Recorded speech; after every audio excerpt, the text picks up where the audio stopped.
Assalamualaikum warahmatullahi wabarakatuh. Perkenalkan, nama saya Iqyu Sahara Prambayuning Tias.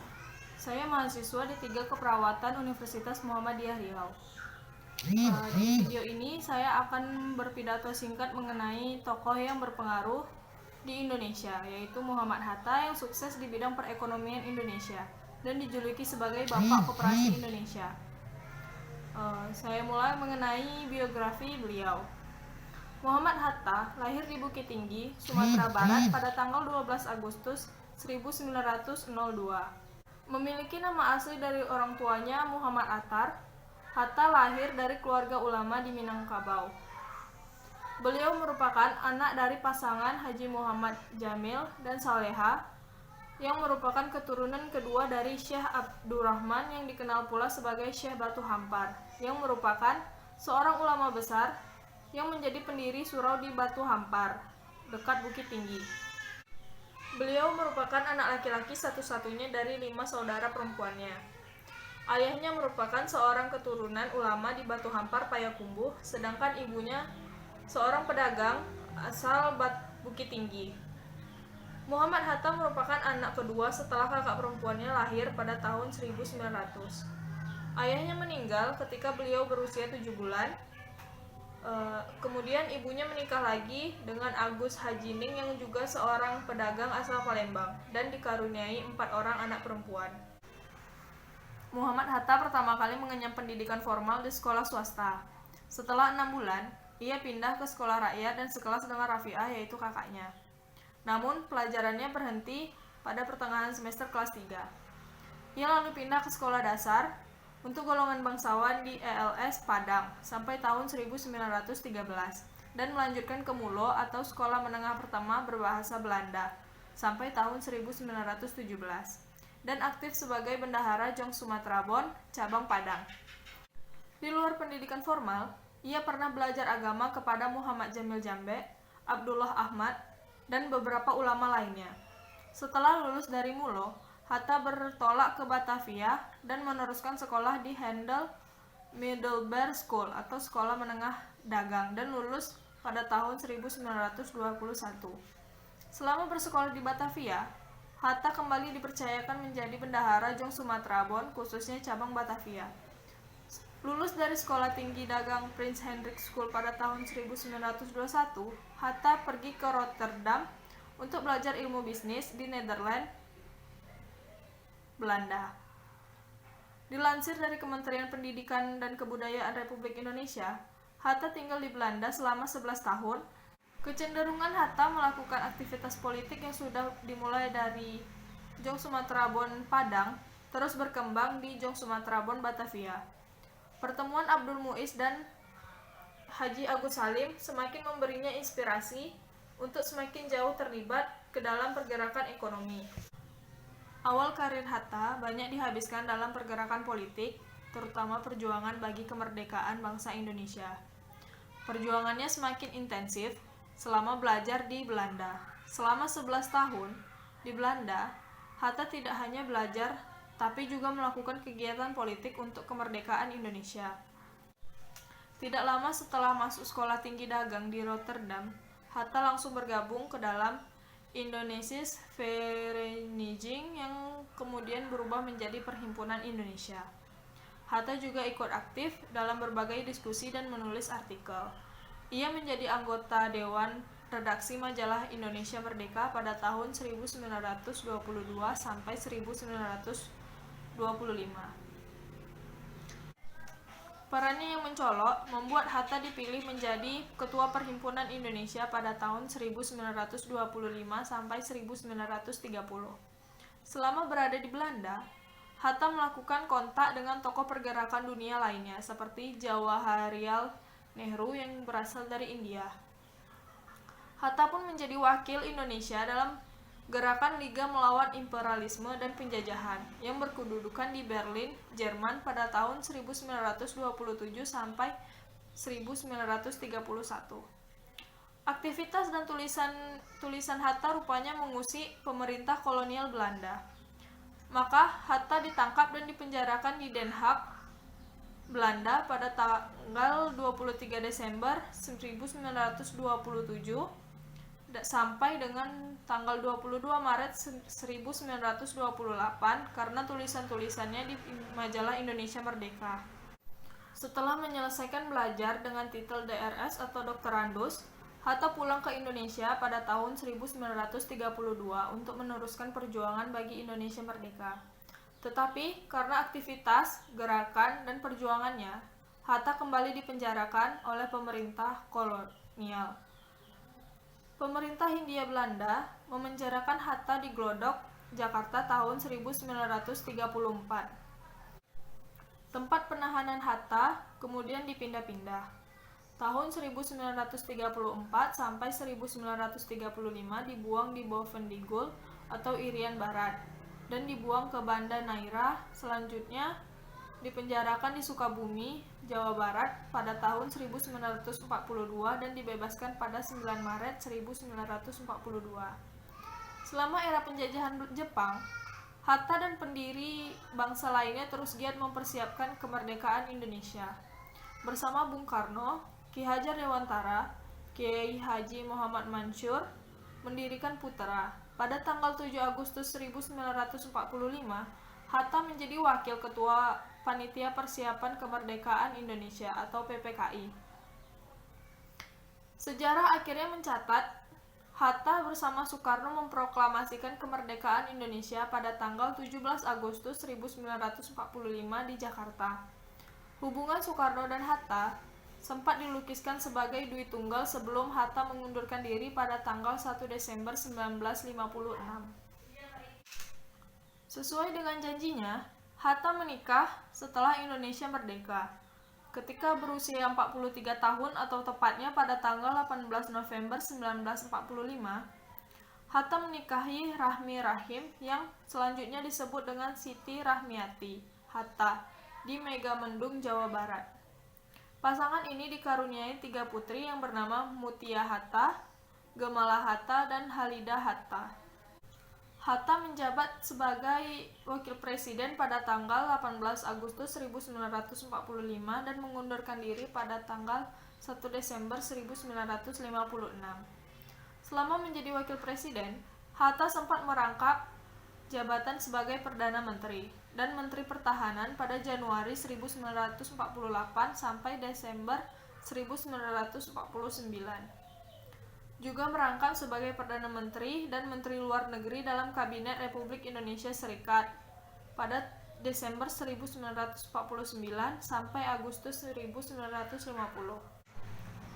Selama menjadi aktivis dan pergerakan kemerdekaan dan menjadi pejabat negara, Hatta menekankan pentingnya demokrasi, ekonomi kerakyatan yang berbasis pada koperasi, pendidikan politik, dan politik luar negeri yang bebas aktif. Setelah tidak lagi duduk di pemerintahan, Hatta giat mengajar dan memberikan ceramah. Sempat diangkat menjadi penasihat Komisi 4 pada era Orde Baru untuk memberantas korupsi pada tahun 1969, tapi praktis tidak efektif. Atas prakarsa Sawito, Hatta bersama tokoh lainnya seperti Buya Hamka, Kardinal Darmajuwono, dan TB Simatupang ikut menandatangani pernyataan tentang apa yang disebut penyerahan kekuasaan. Kasus yang disebut skandal Sawito itu menimbulkan heboh besar. Lebih-lebih karena Presiden Soeharto sangat marah. Sawito ditahan, tapi para tokoh bangsa itu dipaksa meminta maaf. Dalam kesederhanaan, kesantunan, kesalehan, dan keteguhan hati, Hatta wafat pada tanggal 14 Maret 1980 pada pukul 18.56 di Rumah Sakit Cipto Mangunkusumo, Jakarta setelah 11 hari dirawat. Hatta disemayamkan di kediamannya Jalan Ponorogo nomor 57, Jakarta, dan dikebumikan di TPU Tanah Kusir, Jakarta, yang disambut dengan upacara kenegaraan yang dipimpin secara langsung oleh Wakil Presiden pada saat itu, yaitu Adam Malik. Setelah 32 tahun dari wafatnya, pemerintah melalui Presiden Susilo Bambang Yudhoyono menganugerahkan gelar Pahlawan Nasional kepada Soekarno-Hatta. Selain penganugerahan gelar Pahlawan Nasional, Sepanjang hidupnya, Hatta sudah banyak mendapatkan penghargaan dari luar negeri, antara lain yang pertama, Dr. Honoris Causa dari Universitas Gadjah pada tahun 1956, Bintang Republik Indonesia kelas 1 dari Pemerintah Republik Indonesia tahun 1972, Warga Utama Ibu Kota Jakarta pada tahun 1972, Dr. Honoris Causa dari Universitas Hasanuddin tahun 1973, dan Dr. Honoris Causa dari Universitas Indonesia pada tahun 1975. Menjadi tokoh anti korupsi karena bagi Indonesia, Hatta dikenal sebagai tokoh yang sangat tegas melawan korupsi. Menjadi Bapak Koperasi Indonesia. Dalam pidatonya, Hatta terus menggalakkan pentingnya koperasi untuk membangun perekonomian rakyat yang baik. Keseriusan pemerintah Indonesia terhadap keberadaan koperasi pun terbukti dari terselenggarakannya Kongres Koperasi pertama di Tasikmalaya, Jawa Barat pada tahun 1947. Berdasarkan kongres tersebut, tanggal 12 Juli ditetapkan sebagai Hari Koperasi Indonesia. Kali kesuksesan Muhammad Hatta, ada beberapa faktor yang mendorongnya untuk menjadi sukses. Yang pertama yaitu kepribadian, karakter, keturunan, hingga lingkungan sekitar Muhammad Hatta membuatnya prihatin kepada rakyat Indonesia yang diperlakukan sewenang-wenangnya oleh Belanda.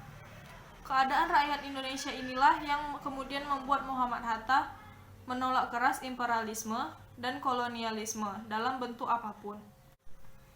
Yang kedua, adanya ciri-ciri seorang kepemimpinan di dalam diri Muhammad Hatta. Bila ada perselisihan terjadi di tengah-tengah keluarga Muhammad Hatta, selalu dapat diselesaikan. Muhammad Hatta akan memikirkan suatu permasalahan dan dipikir dengan matang-matang. Setelah itu, ia baru mengambil keputusan. Yang ketiga, sikap disiplin yang sudah tertanam sejak kecil. Sikap disiplin tersebut tercermin dalam diri Muhammad Hatta, baik untuk pembagian waktu maupun hal yang lain. Yang keempat, pendidikan yang telah diterima Muhammad Hatta juga menjadi faktor yang mempengaruhi kesuksesannya. Yang kelima, kematangan Muhammad Hatta dalam politik tambah berkembang ketika belajar di Belanda. Muhammad Hatta belajar dengan giat dan tekun karena merasa berkewajiban untuk menambah pengetahuan dan keyakinan kepada bangsa Indonesia untuk merdeka, yaitu lepas dari penjajahan. Yang keenam, kesadaran akan cinta tanah air, persatuan Indonesia tumbuh dan berkembang pada diri Muhammad Hatta. Kesadaran kerakyatan, kesadaran kebangsaan, dan kesadaran bahwa Indonesia harus maju dalam hubungannya dengan perkembangan dunia. Sebagai seorang pemeluk agama Islam, Muhammad Hatta bisa dibilang masuk golongan Muslim yang taat. Berdasarkan kesaksian sekretarisnya, I Wangsa Wijaya, Hatta tidak pernah meninggalkan sholat 5 waktu dan puasa meski sedang dalam perjalanan dinas. Bahkan saking jujurnya, Hatta disebut Wangsa enggan menggunakan fasilitas negara saat menunaikan ibadah haji bersama istri dan saudarinya. Wangsa mengungkapkan biasanya Hatta sholat Jumat di Masjid Matraman yang tidak jauh dari kediamannya di Jalan Diponegoro, Jakarta Pusat. Bahkan dalam perjalanan ke luar negeri, Bung Hatta tidak pernah meninggalkan sholat, kata Wangsa dalam buku tersebut. Begitu taatnya dalam menjalankan perintah agama. Selama menjadi wakil presiden, Hatta mengharamkan dirinya menggunakan kekuasaannya untuk kepentingan pribadi, seperti mengumpulkan kekayaan atau memberikan fasilitas kepada keluarga atau kerabatnya. Saking jujurnya, Hatta menolak tawaran Soekarno yang menawarkannya menggunakan pesawat terbang yang dibiayai negara untuk pergi ke Tanah Suci. Saat itu, Hatta beralasan ingin pergi haji sebagai rakyat biasa, bukan sebagai wakil presiden. Yang semakin membuat kagum, Hatta membiayai perjalanan hajinya dari hasil honor penerbitan beberapa bukunya, bukan uang negara. Cerita lain dari kejujuran Hatta saat ia menerima amplop sebagai uang perjalanan dinas. Masih dalam buku yang sama, Wangsa menulis, Hatta selalu mengembalikan kelebihan uang negara yang diberikan sebagai anggarannya. Semasa hidupnya, Muhammad Hatta selalu melakukan ibadah sholat 5 waktu dan melakukan puasa walaupun sedang berdinas. Selain itu, Muhammad Hatta juga enggan menggunakan sesuatu yang bukan haknya untuk kepentingan pribadinya dan untuk memfasilitasi keluarganya. Muhammad Hatta juga berperilaku jujur dan tidak ingin menggunakan uang negara untuk kepentingannya karena itu merupakan uang rakyat. Selain itu, semasa hidupnya, Muhammad Hatta juga pernah melakukan ibadah haji untuk melengkapi ibadahnya dan dengan menggunakan biaya sendiri. Semasa Muhammad Hatta masih muda, waktunya dihabiskan untuk berorganisasi dan mengenyam pendidikan untuk menimba ilmu sebanyak-banyaknya yang berguna bagi bangsa Indonesia. Itulah akhlak yang dapat saya temukan di diri Muhammad Hatta. Muhammad Hatta menikah pada usia 43 tahun dan tepatnya pada tanggal 18 Desember 1945. Hatta menikahi Rahmi Rahim yang selanjutnya disebut Siti Rahmiati Hatta di Megamendung, Jawa Barat. Pasangan ini dikaruniai 3 orang putri bernama Mutia Hatta, Gemala Hatta, dan Halidah Hatta. Di kehidupan rumah tangganya, Muhammad Hatta tidak banyak berbicara, namun selalu memperhatikan istrinya. Ia selalu menunjukkan rasa cintanya kepada istrinya dengan cara memperlakukan istrinya dengan baik. Bahkan ketika istrinya melahirkan anak pertamanya, Muhammad Hatta langsung masuk ke ruangan persalinan dan membawakan sepotong sandwich yang dibuatnya sendiri. Ia selalu memperhatikan dan memastikan istri serta anaknya bebas dari terpaan terik matahari saat berada di dalam mobil. Ia berjanji kepada istrinya untuk menjadi laki-laki yang sejati. Ada banyak pelajaran yang bisa diambil dari tokoh Muhammad Hatta. Yang pertama, jiwa solidaritas dan kesetia kawanan. Solidaritas adalah simpati untuk kepentingan bersama yang dilandasi oleh rasa kesetia kawanan. Bung Hatta bahu-membahu memperjuangkan kemerdekaan bersama seluruh lapisan masyarakat. Yang kedua, pro patria dan primus patrialis. Artinya, Bung Hatta selalu mencintai dan mendahulukan kepentingan tanah air. Beliau pernah diasingkan di Bovendigul karena dianggap membangkang terhadap pemerintah kolonial. Meski demikian, Bung Hatta tidak gentar. Bahkan, Bung Hatta berikhtiar tidak akan menikah sebelum Indonesia merdeka. Bung Hatta menepati janjinya. Beliau menikah pada tanggal 18 November 1945. Yang ketiga, berjiwa toleransi dan tenggang rasa. Toleransi merupakan sikap tenggang rasa antar umat beragama, suku, golongan, dan bangsa. Sikap ini tercermin dari sikap Muhammad Hatta yang menghargai kultur orang lain meskipun ia tak ikut ambil bagian dalam kultur tersebut. Yang keempat, jiwa tanpa pamrih dan bertanggung jawab. Hatta berjuang semata-mata agar negeri tercintanya lepas dari cengkraman penjajahan, dan ia tidak memiliki maksud untuk menguntungkan dirinya sendiri. Ia paham dan siap terhadap semua konsekuensi dari jalan politik yang ia tempuh. Saat itu, berani melawan kolonialisme artinya siap untuk hidup menderita. Yang kelima, jiwa kesatria. Bung Hatta memiliki jiwa kesatria, yakni kebesaran hati yang tidak mengandung balas dendam. Seseorang yang berjiwa kesatria berani membela kebenaran dan melawan kejahatan. Pada saat yang sama, ia juga berbesar hati dan mengakui kelemahan. Muhammad Hatta merupakan salah satu pahlawan kemerdekaan Indonesia dan menjadi salah satu orang yang berpengaruh bagi negara Indonesia. Muhammad Hatta banyak mengorbankan waktu dan pikirannya untuk membela Indonesia dan membantu Indonesia merdeka. Banyak hal baik yang dapat kita contoh dari sikap Muhammad Hatta. Sikap yang dia tunjukkan bukan hanya untuk dirinya sendiri, melainkan untuk orang banyak yang membutuhkan bantuannya. Sebagai generasi muda, kita seharusnya mencontoh sikap baik pahlawan kemerdekaan kita supaya menjadi pribadi yang lebih baik dan dapat membantu orang lain yang ada di sekitar kita. Baiklah, cukup sekian pidato saya. Apabila terdapat kesalahan dan kekurangan, saya mohon maaf. Wabillahi taufiq wal hidayah. Wassalamualaikum warahmatullahi wabarakatuh.